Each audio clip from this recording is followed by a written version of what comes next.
something which is so evidential and personal because it is so like, so reproduced in such a way that it could be unmistakable only the person concerned. You see, this point is that this is a transmission of personality, quite apart from message and context and content of message. It is something which is essentially of the individual, providing the individual can assess his or her personality, transmitting their thought force in such a way that the vocal organs or the artificial ones respond and create and vibrate in your atmosphere sounds which are similar, but not necessarily accurately 100% of the individual who is communicating.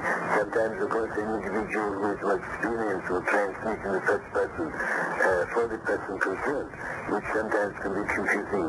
The same as the materialization, often when the power is not too good or the conditions are not very congenial, instead of using the ectoplasm to build a feel form and a figure, they will transmute, as it were, or transfigure the medium. They build over the medium, and people who don't understand, as still it is the medium. The medium is often blamed for inaccuracies. The medium is invariably blamed for whatever happens with that and default. But actually, of course, it is not the medium's fault. The medium is merely a synthesized instrument by which we can use and create certain phenomena. And this varies so strangely, so acutely, with what may happen one day will not happen the other day. And what may be good one day will be poor another day. And also the atmospheric conditions, which are very important to know, affect very much the phenomena. If the conditions are bad, if the vibrations around the earth are bad, if thought forces around, for instance, especially in the circle of the time, are bad, they will affect it. Storm and electric atmosphere are very bad for phenomena of this nature. And the miracle is that if one can achieve anything at all on such an occasion, because it is electrical vibration. And these are so many factors in communication involved that the miracle is that one receives, as you do often receive, extraordinary interesting things in communication. Yes, as Professor Richet observed, it is remarkable that the voice and personality come through as well as they do.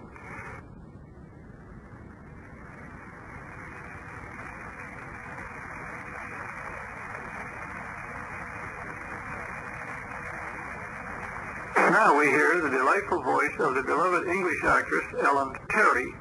Although she died at age 78 in 1926, here is an excerpt from a talk she gave through direct voice on July 4th, 1965, 39 years later. I find personally that it is not so much for being able to concentrate one's thoughts so that they are received via this mechanism which is termed the voice box, which really reproduces one's thoughts. It's not so difficult getting one's thoughts reproduced. I think the main difficulty is making sure, if one can be sure, that one's personality is very apparent.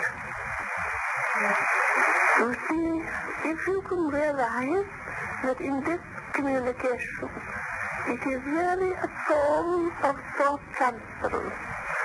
I concentrate my thoughts as to what I wish to convey. The reproducing voice box reproduces the sound so that you can hear the thought, the vibrating your atmosphere. But the difficulty is to intensify oneself to the extent of one's personality as one remembers it, particularly perhaps from an earthly point of view, so that it is recognizable on your side, perhaps people who may have known us when on earth. The problem is to transmit a complete impression of oneself, not perhaps altogether as one may be now in one's new environment, but perhaps more often as one was when one was on earth, particularly from the point of view of the evidential aspect.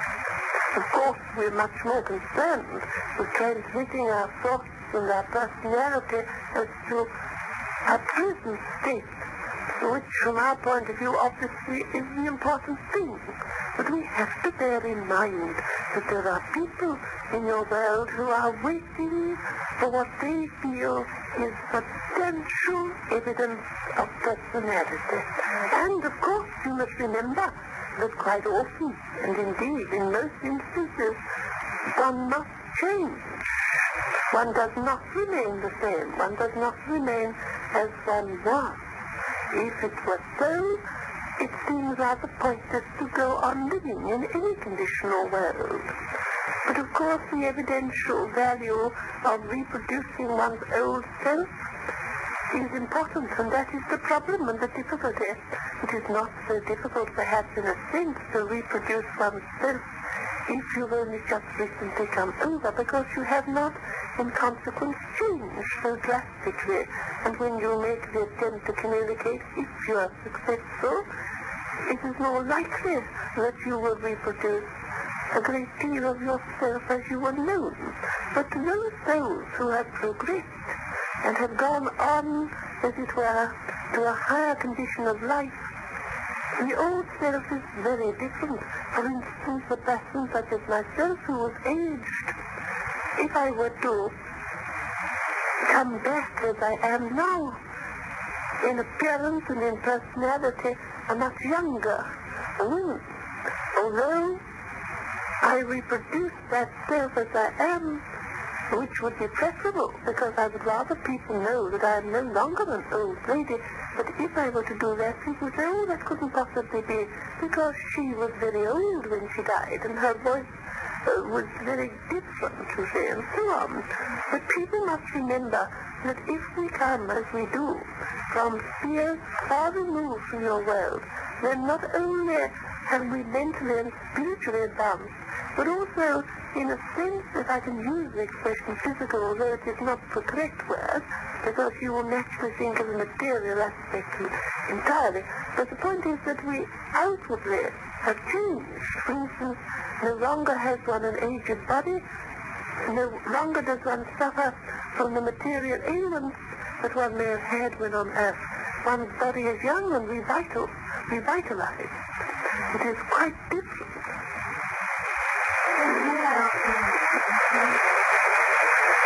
My name is Terry. Yes, you remember I have spoken to you before, and I'm tremendously interested and have been for a very long time, as no doubt you know, in all aspects of communication, and particularly am I anxious to be of assistance and help to those in your world who are seeking truth. Well, I'm very happy indeed, because all we who come to you, and I speak for everyone here, our main concern, our main interest and desire in coming to you is to be of real service, to take away the fear of death, to give people the realization of life that is to come, to make them more and more conscious of the responsibilities one to the other one on earth, to realize that the life on earth is a very necessary and a very essential part of their evolution, and not to accept it just as the only life, and to try to realize too that it is not only the life that is to come, the responsibility of life is tremendous. And although there are times when it seems that the life on earth has no rhyme, nor reason, no plan, there seems to be no real meaning or purpose behind everything in life, whether it is good or bad, whatever may happen to us or to those that we love or to the world, there is behind it all reason, there is purpose. When there are things that come to pass in our lives, in the lives of those that are near and dear to us, and indeed to the world at large, there is a reason. Quite often, indeed, one can trace much unhappiness in life to man himself. Man himself invariably brings upon himself all manner of ill, because he thinks ill, and he brings in consequence the unhappiness that he so often rejects, and so often he feels unnecessary, and so often he considers unjust. Often man rails against God, blaming God for all the manifold conditions